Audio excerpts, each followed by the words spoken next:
I checked in. They needed a clerk. I was supposed to replace their head clerk. I was a corporal. Okay. But of course, I had 2.5 rows of ribbons and 2 sets of jump wings too. And I was, you know, and they thought I was, when I walked in, I remember they thought the guy that checked me in, the corporal that checked me in, he said, I didn't know we needed another drill instructor. And I went, I don't know what you're talking about. I'm here to be a clerk, you know. So so anyway, I was a clerk, but I didn't know anything. I mean, about the only thing I could do, I knew how to type. So they said, I remember being interviewed. Do you know what a 1640 form is? Do you know what this is and how to do it? No. So for about 2 days, I partnered with the head clerk, and it was boring as hell. And he was trying to help me, and my head just was not in it and stuff like that. And I tried, but there was so much new that I never did before. I I, I hardly did anything, let alone be responsible for the whole office administration. Um, so then I remember I was called into I think, who was it? So the sergeant's office, and there was a Navy guy, I think like an ensign or something. I don't know, I forget, but there's a Navy officer there too.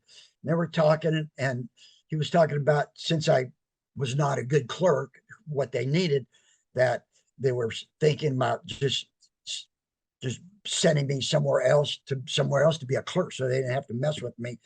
But then they also thought that maybe I might like to be a drill instructor. So that kind of, I remember my eyes open on, sir, yes, sir, So it was an 8-week school. There was about 30 some, 38, 30, I don't know, 36 corpsmen going through the school. Some were M6s, some were M3s. Didn't matter how long you'd been a corpsman. If you had never been to Vietnam before, in that capacity to serve in combat with Marines, you had to go to this school. Okay. And so the 8-week school, it was 2 weeks old. And so for the next 4 weeks, I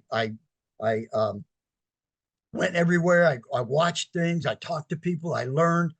And there was 8 instructors. 4 were Marines, and they took care of, we treated them like boot camp. We woke them up in the morning, drug them out of their bunks and screamed at them. And for the first 2 weeks, PT'd them to death and all this kind of stuff, and took them to the range.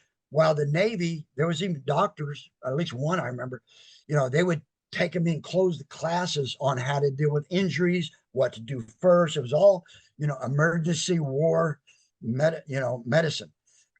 Anyway, it was very rewarding. And then I taught a class on not jungle survival. I taught a class on small team, and they let me. I went to the head guy. I went to the major or something.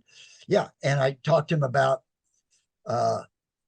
because there was nothing on small teams taught. There was everything on how to fire an M16 and troop movements and stuff. But I had a little class. I wanted it to be for overnight so I could have them sleep on the ground and stuff like that, but they wouldn't let me. But we had a small class on jungle warfare and concealment and how to walk without making noise. I was outside in a rough area of Camp Pendleton, and it was very, very rewarding.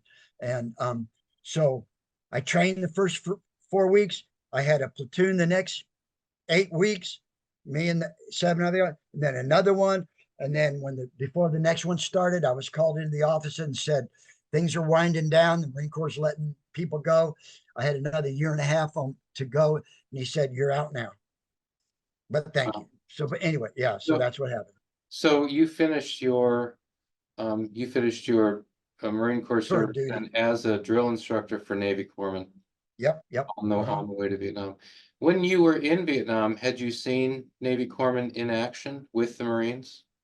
When I kind of went crazy and we got back to the rear area, when I told the major that I didn't want to go on patrols anymore and blah, blah, this and blah, blah, that. And there was incoming that night, and I had guard duty. I was a head as a corporal, I was a head guard with guard duty. And me and I forget his name, we were walking in between huts, and there was bunkers. We had a bunker 5 feet in front of our hut. All of them, all the huts did. Okay. Wood huts, no glass. It it was a mesh, you know, and stuff, bunkers on top, 5 feet high.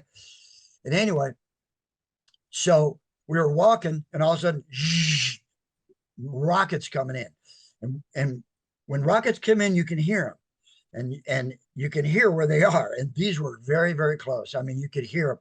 And we dived into a bunker. We dived into the bunker, and the rockets just hit all over our area.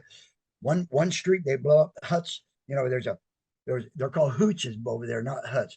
They're like this on one side of the street, and the other side of and they just walked up the street blowing away hutches. I think we lost. It was about like 8 o'clock at night, which is unusual because usually they did incoming around 2 in the morning.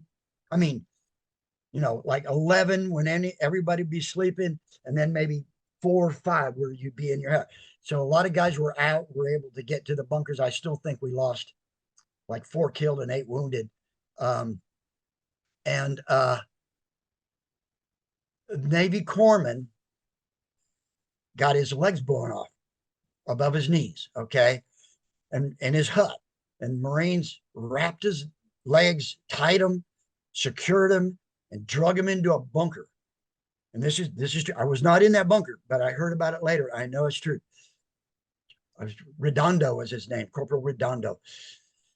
And he would not take morphine or be treated. He ran to what was left of his legs into the dirt and sat up and would not be put under or take anything, morphine or anything, until wounded Marines were brought to him and treated. Okay. Now there were other corpsmen in other bunkers, so it wasn't like they were all brought there. But he was awarded a Bronze Star, but we all thought he should have got a Medal of Honor. So you ask about corpsman, that was Corpsman Redondo.